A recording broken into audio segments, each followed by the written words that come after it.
Hello बच्चों, good morning. प्रथम NEET master YouTube channel में आप सभी का स्वागत है। तो बेटा हमारा बहुत ही बेसिक और बहुत इंपॉर्टेंट टॉपिक चल रहा था वेक्टर।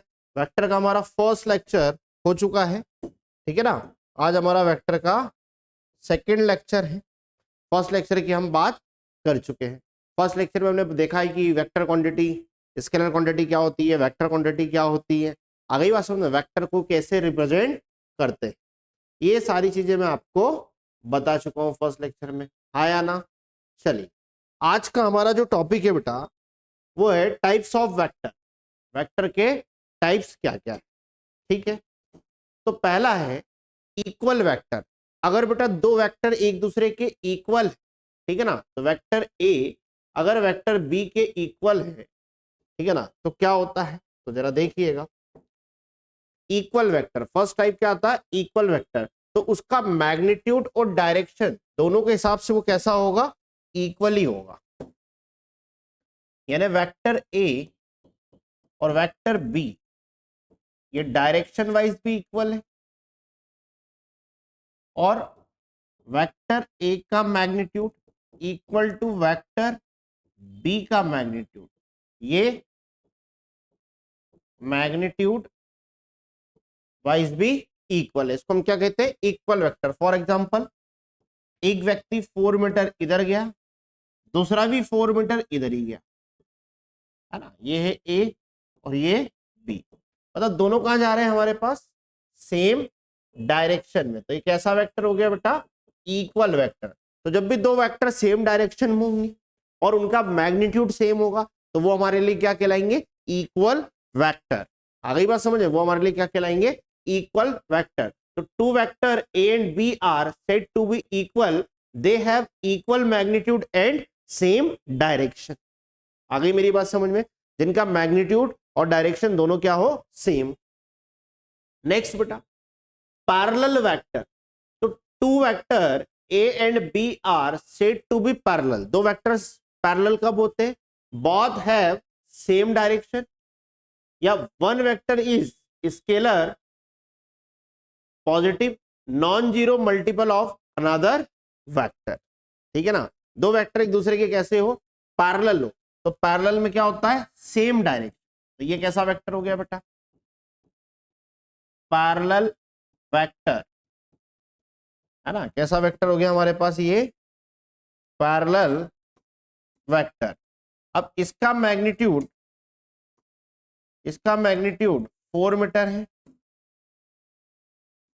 और इसका मैग्नीट्यूड 6 मीटर है।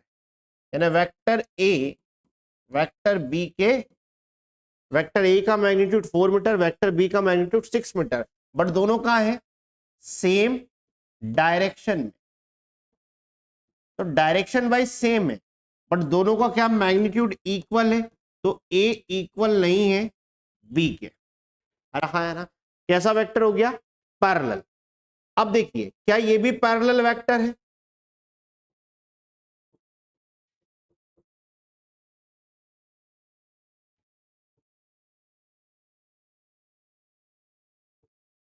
ये भी 4 मीटर की लाइन है, ये भी 4 मीटर की लाइन है, और कहां है, सेम डायरेक्शन। तो मैग्नीट्यूड ऑफ वेक्टर ए बराबर है मैग्नीट्यूड ऑफ वेक्टर बी के। ये भी क्या है, पैरेलल वेक्टर। तो हमें क्या ध्यान रखना चाहिए कि अगर दो वेक्टर एक दूसरे के पैरेलल है मतलब सेम डायरेक्शन में होंगे, है ना। फॉर पैरेलल वेक्टर, दो वेक्टर एक दूसरे के पैरेलल हैं तो थीटा की वैल्यू हमेशा कितनी होगी बेटा, 0 डिग्री। डायरेक्शन हमेशा क्या होगी, सेम डायरेक्शन।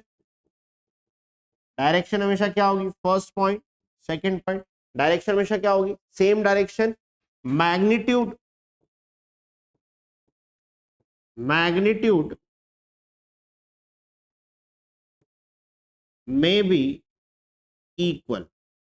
आई मेरी बात समझ में, मैग्नीट्यूड में बी इक्वल। मैग्नीट्यूड इक्वल हो भी सकता है और नहीं भी, मैग्नीट्यूड इक्वल हो भी सकता है और नहीं भी। क्या मेरी बात समझ में आ गई सभी को, ठीक है ना। तो इसको हम क्या कहते हैं, ऐसे वेक्टर को बेटा हम क्या कहते हैं, पैरेलल वेक्टर। अगली बात समझ, पहले हमने क्या देखा, इक्वल वेक्टर, मतलब जहां पर व्हाट इज इक्वल वेक्टर, जिनकी डायरेक्शन भी सेम हो और मैग्नीट्यूड भी सेम हो, ठीक है ना। व्हाट इज इक्वल वेक्टर, तो for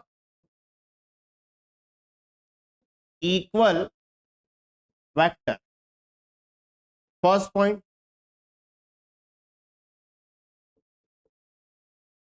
direction and magnitude both are same, direction and magnitude both are same, direction भी सेम हो, मैग्नीट्यूड भी सेम हो, ऐसे वेक्टर को हम क्या बोलेंगे, इक्वल वेक्टर। डायरेक्शन सेम हो, मैग्नीट्यूड में भी सेम हो, ऐसे वाले वेक्टर को हम क्या बोलेंगे, पैरेलल वेक्टर। तो जो इक्वल वेक्टर होते हैं वो पैरेलल वेक्टर हो सकते हैं, लेकिन जो पैरेलल वेक्टर होते हैं वो ऑलवेज इक्वल हो ऐसा जरूरी नहीं है। क्या मेरी बात समझ में आई। चलिए अब एंटी पैरेलल वेक्टर, तो व्हाट इज एंटी पैरेलल, तो बेटा एंटी पैरेलल वेक्टर का मतलब होता है दो वेक्टर एक दूसरे के अपोजिट हो। कैसे हो, अपोजिट डायरेक्शन, ठीक है ना। तो डायरेक्शन क्या होगी बेटा, opposite, first point. Second, theta की वैल्यू यहां हमेशा कितनी आएगी, 180, मैग्नीट्यूड में भी इक्वल, मैग्नीट्यूड में भी इक्वल। मैग्नीट्यूड क्या होगा बेटा, में भी इक्वल, मैग्नीट्यूड इक्वल हो भी सकता है और नहीं भी। आ गई बात समझ में। ऐसे वेक्टर को हम क्या कहते हैं, एंटी पैरेलल वेक्टर। क्लियर है, ऐसे वेक्टर को हम क्या कहते हैं, anti parallel vector. Collinear vector, when the vector under the consideration can share the same support या same common support, consider vector are called collinear. मतलब क्या, कुछ नहीं, एक ही लाइन में जो वेक्टर उसको हम क्या कहते हैं, कोलिनियर। तो जरा देखिए, ये हमारा है,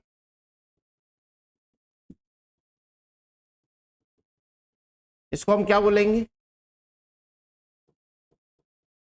लाइन ऑफ एक्शन। क्या बोलेंगे, लाइन ऑफ एक्शन। अब समझिए, यहां पर है, समझिएगा मेरी बात को,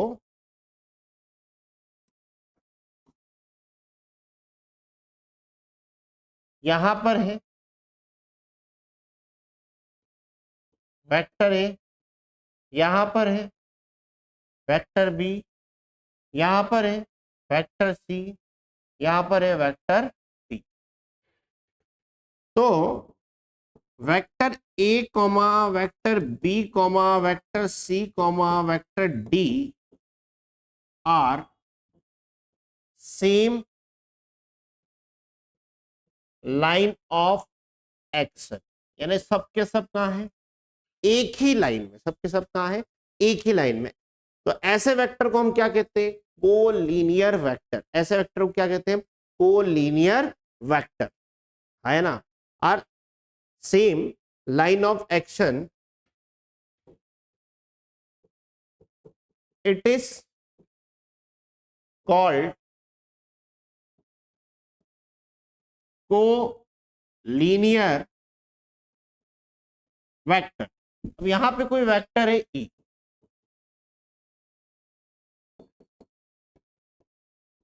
वेक्टर ई और vector E, vector E do not same line of action,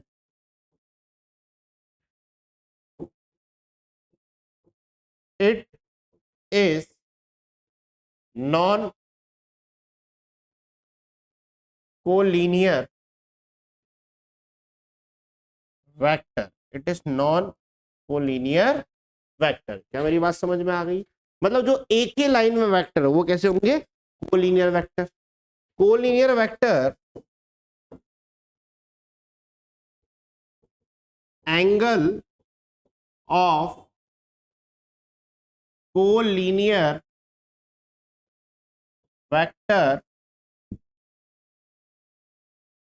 में भी 0 डिग्री या 180 डिग्री, में भी 0 डिग्री या 180 डिग्री।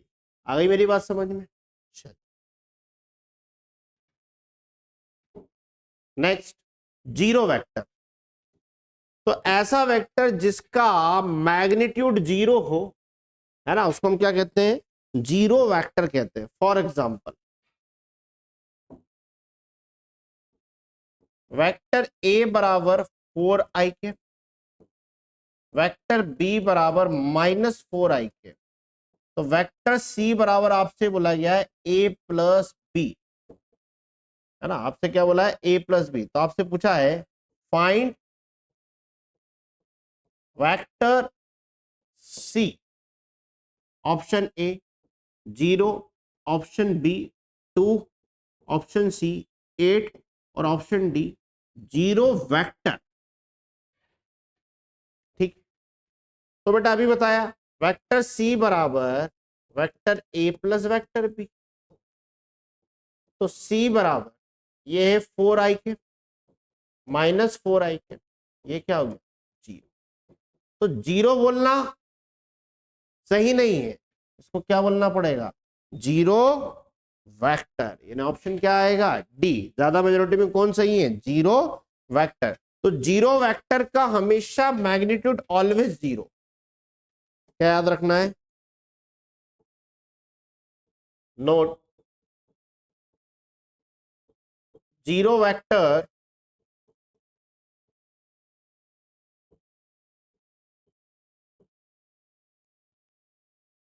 ठीक है ना, नोट 0 वेक्टर मैग्नीट्यूड ऑलवेज 0। आ गई बात समझ में? क्लियर है? And arbitrary direction is 0 vector. Clear है? चलो नेक्स्ट आता है बेटा हमारे पास, नेक्स्ट टाइप्स हमारे पास कौन सी आती? यूनिट वेक्टर, है ना, ये सबसे मोस्ट इंपॉर्टेंट वेक्टर है। यूनिट वेक्टर का जीवन में काम क्या है?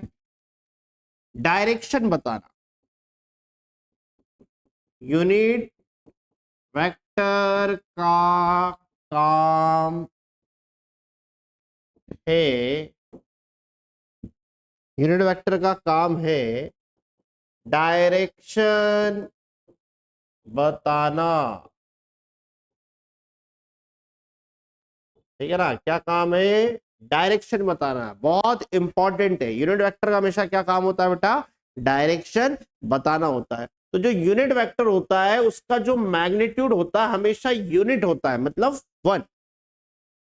ठीक है ना, यूनिट वेक्टर का जो मैग्नीट्यूड होता है वो हमेशा क्या होता है? यूनिट होता है, जिसकी वैल्यू क्या होती है? 1।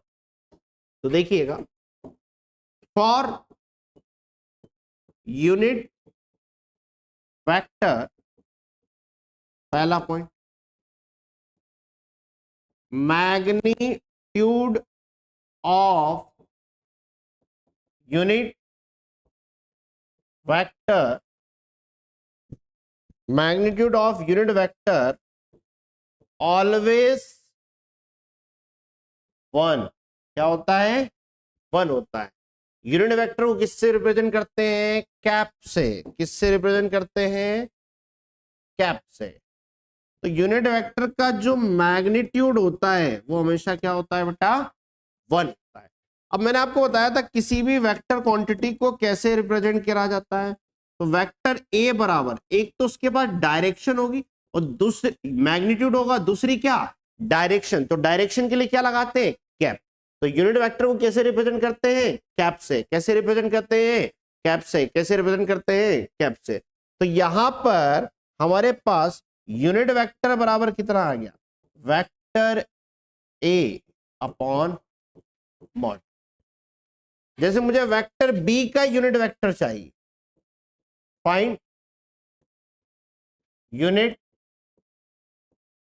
वेक्टर ऑफ वेक्टर, तो क्या बनेगा, बी का कैप बराबर vector B divided by mod B, vector B divided by mod B. जैसे मुझे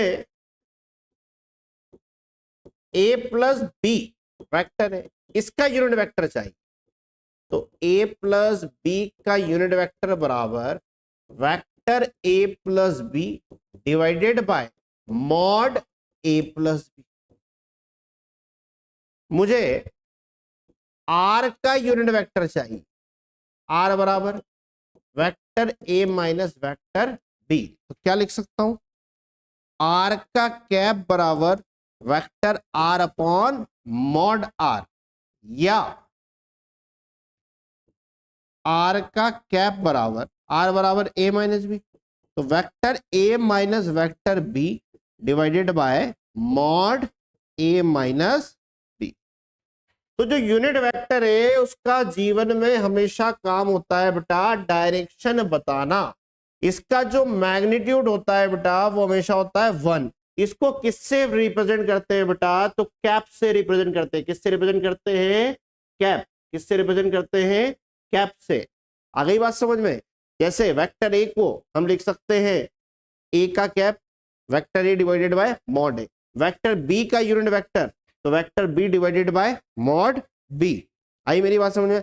वेक्टर ए प्लस बी का यूनिट वेक्टर तो ए प्लस बी का cap equal to vector A plus B divided by mod A plus B. Vector R का unit vector तो vector R upon mod R. ठीक है ना। तो कैसे, जैसे आपने देखा होगा एक्स एक्सिस के लिए हम क्या यूज करते हैं, ठीक है ना। तो आपने देखा होगा फॉर डायरेक्शन, फॉर डायरेक्शन के लिए किसका यूज किया जाता है,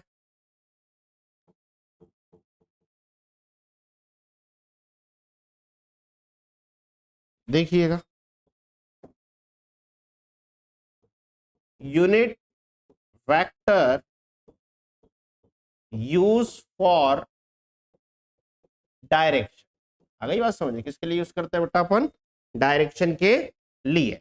जैसे एक्स एक्सिस को अपन क्या लिखते हैं, आई का कैप, नेगेटिव एक्स एक्सिस तो आप क्या लगाते हो, माइनस आई का कैप, पॉजिटिव वाई एक्सिस तो आप क्या लगाते हो, जे का कैप, नेगेटिव वाई एक्सिस तो आप क्या लगाते हो, माइनस जे का कैप, पॉजिटिव जेड एक्सिस तो आप क्या लगाते हो, प्लस के का कैप, नेगेटिव जेड एक्सिस तो आप क्या लगाते हो, माइनस के का कैप। अगली बात समझ में। इसको हम क्या कहते हैं, डॉट आउटवर्ड भी। इसको हम क्या कहते हैं, क्रॉस इनवर्ड भी। इसका मतलब क्या होता है, प्लेन के परपेंडिकुलर आउटवर्ड। इसका मतलब क्या होता है, प्लेन के परपेंडिकुलर इनवर्ड। नहीं समझे, अरे भाई ये अगर एक्स एक्सिस है तो ये वाई एक्सिस है। अब जेड कहां बनाऊं, बोर्ड के बाहर तो बना नहीं सकता हूं, तो ये जेड एक्सिस इनवर्ड वाली, तो ये जेड एक्सिस आउटवर्ड वाली, ये वाई एक्सिस नेगेटिव वाली, ये एक्स एक्सिस नेगेटिव वाली। क्या मेरी बात समझ में आई है, हाँ या ना। तो यूनिट वेक्टर का हमेशा काम क्या होता है बेटा, डायरेक्शन बता। चल ऑर्थोजोनल वेक्टर है ना, क्या आ गया नेक्स्ट, ऑर्थो ऑर्थोगोनल वेक्टर। ऑर्थोजोनल, तो ऑर्थोगोनल वेक्टर क्या होता है बेटा, तीनों वेक्टर एक दूसरे के परपेंडिकुलर होते हैं तो उसको हम क्या कहते हैं, ऑर्थोगोनल वेक्टर। आ गई बात समझ में, ठीक है ना। आ गई बात समझ में, मतलब यहां पर x परपेंडिकुलर है y के, यहां पर x परपेंडिकुलर है y के, y परपेंडिकुलर है x के, और एक्स परपेंडिकुलर वाई के, वाई परपेंडिकुलर जेड के, और जेड परपेंडिकुलर है एक्स के। तीनों वेक्टर एक दूसरे से कितने डिग्री पर हो? 90 डिग्री पर। तो ऐसे वेक्टर को हम क्या कहते हैं? Orthogonal vector. ठीक है ना, ऐसे वेक्टर को हम क्या कहते हैं? Orthogonal vector. आ गई बात समझ में? यानी वेक्टर एक्स परपेंडिकुलर होगा वेक्टर वाई के, परपेंडिकुलर होगा वेक्टर जेड के। या दो वेक्टर एक दूसरे के परपेंडिकुलर है तो वो क्या बन जाते हैं हमारे लिए? Orthogonal vector. आ गई बात समझ में? क्या दिख भी रहा है? I J K are called orthogonal vector must be for right handed triad. मतलब इसका मतलब क्या? मतलब तीनों वेक्टर एक दूसरे के क्या होते हैं? परपेंडिकुलर होते हैं। उसको हम क्या कहते हैं? Orthogonal vector. Next, polar vector है ना। तो पोलर वेक्टर क्या होता है बेटा? दिस हैव स्टार्ट पॉइंट या point of application. Example displacement and force. Example displacement and force. जैसे भाई फोर्स ऐसे भी लग सकती है, हाँ। इसी पॉइंट पे फोर्स ऐसे भी लग सकती है, हाँ। इस पॉइंट पे फोर्स ऐसे भी लग सकती है, हाँ। इस पॉइंट पे फोर्स ऐसे भी लग सकती है। तो जब फोर्स एक्स में लग रही है तो थीटा की वैल्यू 0 डिग्री। अब फोर्स यहां लग गई तो एक्स से कुछ ना कुछ क्या बना लिया? एंगल। तो ऐसे वेक्टर को हम क्या कहते हैं? Polar vector. अरे हाँ या ना। अब फोर्स लग रही, मान लो ये बॉक्स है, ये सेंटर ऑफ मास, इस पे फोर्स लग रही ऐसे, तो ये एक्स एक्सिस से क्या बना रहा है? एंगल। तो ये क्या आ गया हमारे पास? Polar vector. आ गई बात समझ में? Polar vector. Next, axial vector. तो जितनी भी एंगुलर क्वांटिटी होती है, जैसे angular velocity, angular displacement, angular acceleration, angular force, ये सारी की सारी क्वांटिटी क्या कहलाती है बेटा? Axial vector. सारी की सारी क्वांटिटी क्या कहलाती है? Axial vector. और एक्सियल वेक्टर की जो डायरेक्शन होती है वो हमेशा कहां होती है? Along axis of rotation. कहां पर होती है? Along axis of rotation. कहां पर होती है? Along axis of rotation. For example, तो देखिएगा, पहले तो इसको समझ लेते हैं। This represent of rotational effect are always along the axis of rotation according with the right hand screw rule. Direction किससे निकालते हैं? Right hand screw rule. Angular velocity, torque, angular momentum, example of physical quantity this type. तो ये सब के सब क्या है? Axial vector. तो एक्सियल वेक्टर की डायरेक्शन क्या होगी?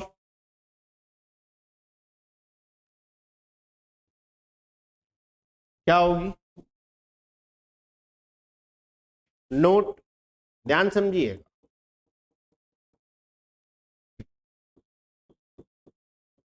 ये क्वेश्चन था 2023। Direction of axial vector, direction of axial vector first along axis of rotation या परपेंडिकुलर टू प्लेन आउटवर्ड या inward. Perpendicular to plane outward बाहर की ओर या अंदर की ओर, या along axis of rotation, along axis of rotation. और सर्कुलर लूप में इन सर्कुलर लूप क्लॉकवाइज या एंटी क्लॉकवाइज। आ गई बात समझ में? क्लॉकवाइज या एंटी क्लॉकवाइज। फॉर एग्जाम्पल देखिएगा, ये कोई पार्टिकल है, इसकी रेडियस r, ये v वेलोसिटी से मूव कर रहा है, यहां पे आया ऐसे, यहां पे आया ऐसे, यहां पे आया ऐसे, तो कैसा मूव कर रहा है ये? क्लॉकवाइज। तो भाई कुछ नहीं, right hand thumb rule, clockwise बाहर की ओर, क्लॉकवाइज बाहर की ओर, और ये इसका क्या होगा? Axis of rotation omega, axis of rotation बाहर की, यानी ये एक्स, ये वाई, ये प्लेन हो गया हमारा पूरा प्लेन। तो axis of rotation clockwise, thumb कहां आ रहा है? बाहर, क्लॉकवाइज थंब कहां आ रहा है? बाहर की। अब अगर यही डायग्राम कैसे होता, ठीक है ना, सॉरी, ये कैसे घूम रहा है हमारे पास? घड़ी के विपरीत दिशा में, एंटी क्लॉकवाइज। तो ये कैसा हमारे पास? Anti clockwise. ये हमारे पास एंटी क्लॉकवाइज, ठीक है ना, एंटी क्लॉकवाइज। और ये क्या है? क्लॉकवाइज।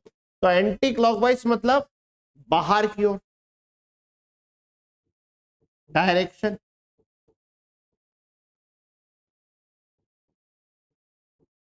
आउटवर्ड, आ गई बात में? क्लॉकवाइज, ये v वेलोसिटी, रेडियस r, ये v वेलोसिटी, रेडियस r, यहां पार्टिकल पहुंचा, ये v वेलोसिटी, रेडियस r, यहां पहुंचा, ये v वेलोसिटी, रेडियस r। कौन सी डायरेक्शन में मूव कर रहे हैं हम? क्लॉकवाइज। ये हमारा क्या होगा? ओमेगा, जिसको हम क्या बोलेंगे? Axis of rotation.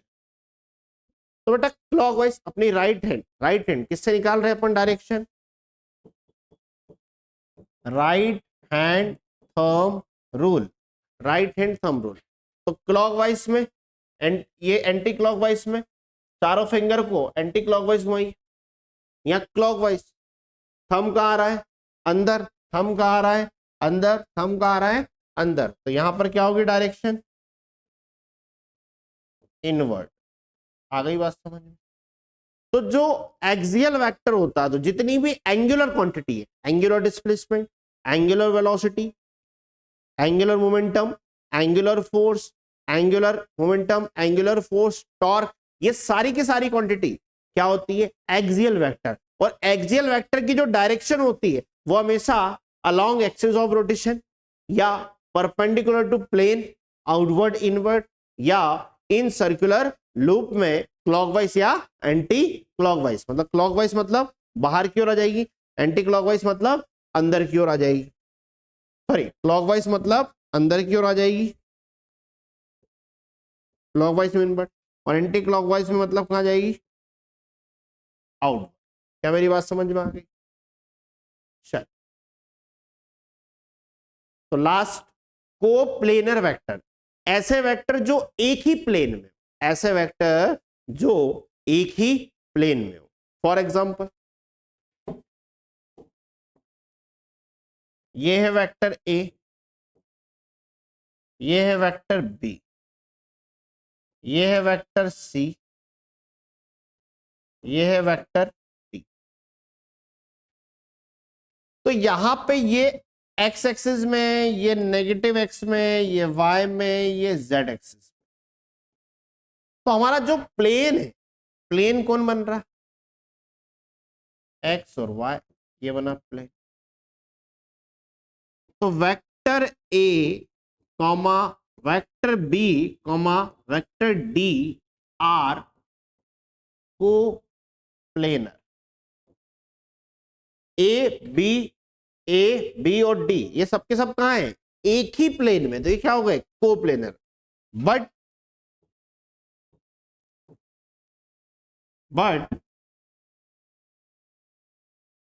Vector C are, vector C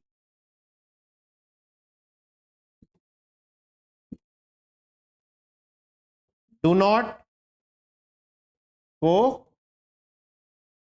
plane, क्योंकि ये कहां है? प्लेन के बाहर। आई बात समझ में? अब एक note,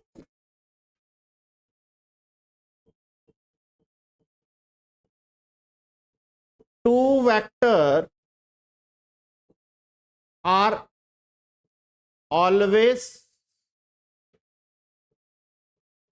coplanar, two vector are always coplanar, but first point, two vector are always coplanar